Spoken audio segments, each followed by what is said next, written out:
Hey, this is Man-Made Mead. Today we are taking the Pear Mead that has been sitting for roughly, about 3 weeks. And I want to go ahead and move it off of the pears that it was on into a carboy. So this was a 1 and probably a quarter gallon. I'll lose some of that to sediment. So we're moving it into here. We're going to take a gravity reading. And then of course we have to taste it and see where it's at. So easy enough. I have kind of a double funnel thing going on because this won't fit in here like this. I'm using a smaller funnel, bigger funnel, and the cool thing about this funnel right here is it has a kind of grate on the end, or so I can sift out any sediment, big sediment, which is nice. So that will help. Let's go ahead and get started and move it over.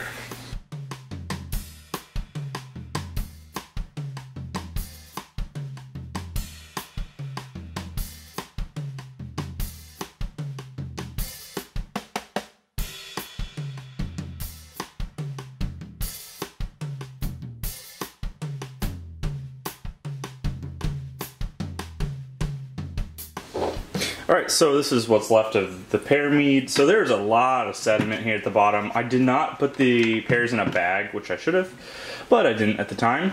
And so they kind of got all very mushy and they disintegrated quite a bit. So there's a ton of sediment. I don't really want to put it into this carboy and then have to deal with it later. And I had to switch methods in the middle because my funnel with the grate and the end actually works a little too well. And so it was getting stopped up after just a few seconds of picking it up. So I'll have to rack this over a couple times in order to truly get it to be clear. But now I want to take a gravity reading real fast and see where it's landed. Alright, so here, let's take a gravity reading real fast. We are at about 1.000. We have leveled out. It was at 1.09 before, meaning our gravity could lead us to about a 11.7 ABV. And now we are at that 11.7 ABV, which is awesome. So I want to take a little taste of this. Alright, so let's get a taste test. I'm excited for this one. I did a pear mead about a year ago in a similar fashion, but these pears were actually given to me from somebody, and so I got 4 or 5 pears and was like, well, I can either eat them while they're ripe, which they were at the time, or I can put them in a mead, and being this channel, I wanted to try the mead. So here's the pear mead. Oh, that's good. That's better than my previous pear mead. My previous one, oddly enough, I don't know if it's because I used a different yeast or what, but this one has more character to it. So the peach flavor is more forward. In my previous pear mead, I mean pear mead. My pear mead that I did before, it wasn't too strong. It's hard to tell that it was pears. It was just kind of like, this is a fruit, and I couldn't really understand which fruit it was. But now you can really taste it. It's pretty light. It's really refreshing. Even at, I think it's at about 70 degrees right now because it's room temp. Very refreshing, light-bodied. You can really smell the pear, goodness, the pear. And it's not, it's going to be a smooth drink. I think a little colder, this will be even better.